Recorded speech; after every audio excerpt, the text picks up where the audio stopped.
جیسا کہ ہم سب کو پتہ ہے کہ ہماری باڈی کو انرجی اور توانائی کے لیے کھانے کی ضرورت ہوتی ہے۔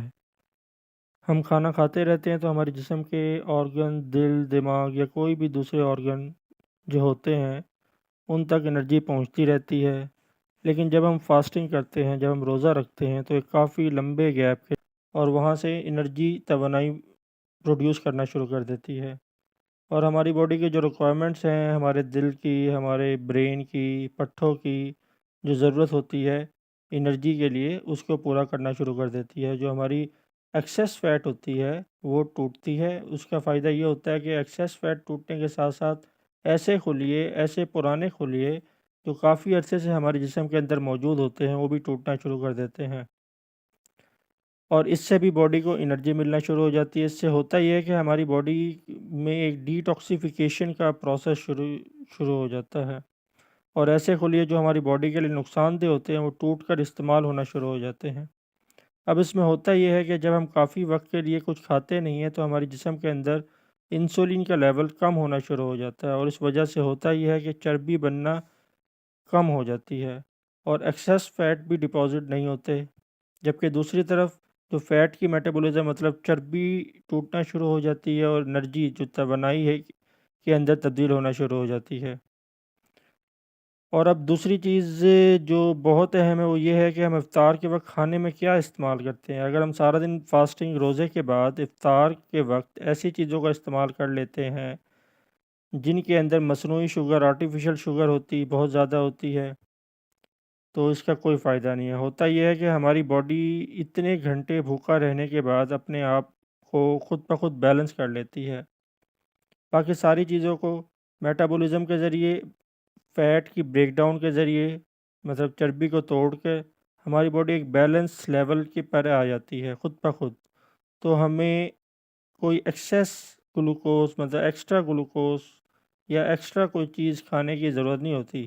اس لیے کوشش یہ کرنی چاہیے کہ نارملی وہی چیزوں کا استعمال کرنا چاہیے جو ہم ڈیلی بیسس میں روٹین میں کرتے ہیں۔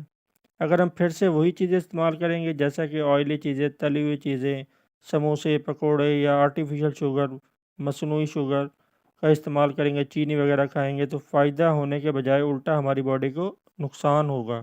اس لیے اس کے لیے یہ بڑا ضروری ہے کہ اس کو ہم مینیج کیسے کریں۔ ہوتا یہ ہے کہ جب گلوکوز باڈی کے اندر جاتی ہے تو انسولین ریلیز ہوتی ہے، اور پھر سے دوبارہ وہی فیٹ، چربی جو ہوتی ہے وہ جسم کے اندر ڈپازٹ ہونا شروع ہو جاتی ہے۔ اس لیے اس وجہ سے اس ساری محنت کا، اس ساری فاسٹنگ کا، روزے کا ہمارے جسم کے اوپر کوئی فائدہ نہیں ہوتا۔ تو اس لیے کوشش کریں کہ آپ سحری کے وقت کچھ ایسی چیزوں کا استعمال کریں جو لمبے وقت کے لیے چلتی رہیں اور آپ کی باڈی کو، جسم کو انرجی دیتے رہے، جیسا کہ پروٹین، ایسی چیزیں جس میں پروٹین کی مقدار زیادہ ہوتی ہے، جیسے کہ دالیں، گوشت کا استعمال کریں، جو کہ ایک لمبے عرصے کے لیے ہماری باڈی کو انرجی دیتی رہتی ہے۔ ہماری باڈی لمبے عرصے تک ان چیزوں کو استعمال کر سکتی ہے۔ آپ دہی کا استعمال بھی کر سکتے ہیں۔ دہی میں ویسے بھی ہماری جو صحت کے لیے بہت بہت زیادہ فائدہ مند ہوتی ہے۔ اس کے اندر ایسے پروبایوٹکس ہوتے ہیں جو کہ اسٹمک، جو معدے کے جو ایسڈ ہے اس کی پروڈکشن کو کم کرتے ہیں، یہ ایسڈ ریفلیکس کو کم کرتے ہیں، اور یہ معدے کی تیزابیت کو عام لفظوں میں کہیں گے تو اسے کم کرتی ہے، اور اس کی اپنا جو معدے کے اندر جو ایسڈ پروڈیوس ہوتا ہے اس کی پیداوار کو، اس کی پروڈکشن کو بھی کم کرنے میں فائدہ مند ثابت ہوتی ہے۔ تو اس سب کو پورے کا پورا مینیج کرنے کا طریقہ یہی ہے کہ یہ ڈیپینڈ اس چیز پہ کرتا ہے کہ آپ کی باڈی کے اندر روزے کی وجہ سے جو تبدیلیاں آ رہی ہیں، پورا دن فاسٹنگ کر کے بغیر کھائے پیے رہ کر، اینڈ آف دا ڈے آپ افطار میں کھانے میں کیا چیزیں استعمال کرتے ہیں۔ آپ کے جسم کی جو فیٹ ہے وہ کم ہوتی ہے، انسولین کم ہوتی ہے، گلوکوز کا لیول کم ہوتا ہے، اور جب آپ دوبارہ سے انہی چیزوں کا زیادہ مقدار میں استعمال کرتے ہیں تو وہی فیٹ دوبارہ سے آپ کے جسم میں ڈپازٹ ہونا شروع ہو جاتی ہے۔